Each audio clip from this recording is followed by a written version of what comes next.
Welcome to D2G health. இன்றைக்கி இந்த வீடியோவில் நம்ம என்ன பார்க்க போகிறோம்னா, இரவில் தவிர்க்க வேண்டிய உணவுகளை தான் நம்ம பார்க்க போகிறோம். வீடியோக்குள்ளே போகிறதுக்கு முன்னாடி நம்ம சேனலை மறக்காமல் எல்லோரும் லைக் பண்ணுங்கள், சப்ஸ்கிரைப் பண்ணுங்கள் அண்ட் கமெண்ட் பண்ணுங்கள். பகல் நேரத்தில் நம்ம எப்படி சாப்பிட்டாலுமே அது நம்ம செய்கிற வேலையினால ஜீரணிச்சிரும்.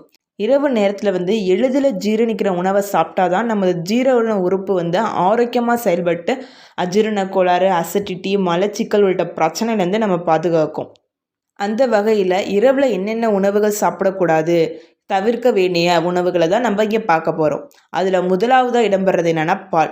இரவு 9 மணிக்கு மேலே பால் குடிப்பதை தவிர்த்திடணும். ஏன்னா பாலில் அதிக அளவு புரோட்டீன், கால்சியம் இருக்குது. இது உடலுக்கு முக்கியமானதான். ஆனால் பாலில் உள்ள லாக்டோஸ் செரிக்கிறதுக்கு லேட் ஆகும். நைட்டில் பால் குடிக்கிறதுனால செரிமான பிரச்சனை ஏற்படும், சீரான தூக்கமும் பாதிக்கப்படும். ரெண்டாவதாக சாக்லேட். சாக்லேட்டில் சாக்ரின், காஃபின், சர்க்கரை, கொழுப்புச்சத்து இதெல்லாம் இருக்குது. இது ரத்தத்தில் சர்க்கரை அளவு அதிகரிக்கிறதுனால தூக்கம் பாதிக்கப்படுது.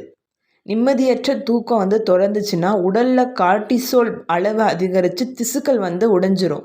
மேலும் கேஃபின் செரிமானத்தை பாதித்து அஜீரண கோளாறுகளையும் நமக்கு உடலில் ஏற்படுத்தும். அடுத்ததாக இறைச்சி.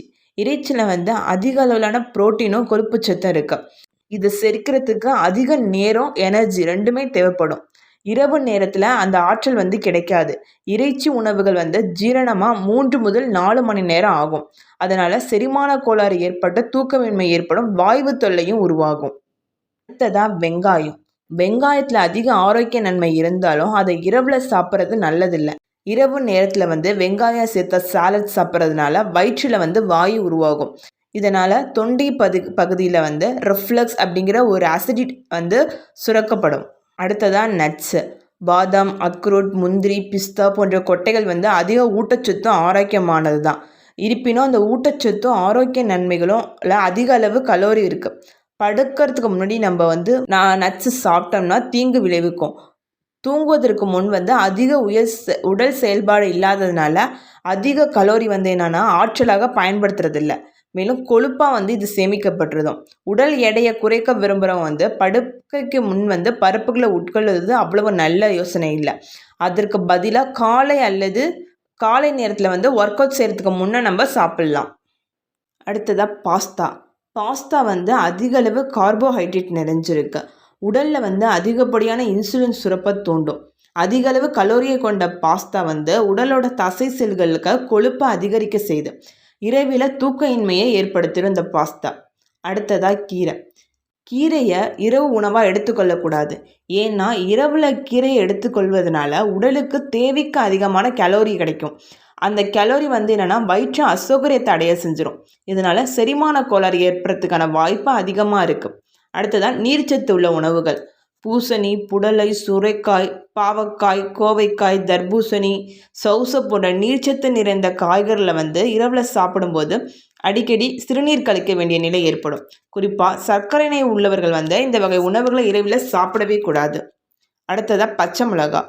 இரவில் பச்சை மிளகாயை சாப்பிட்டோம்னா உடலோட வளர்ச்சிதை மற்றும் பாதிக்கப்படும்.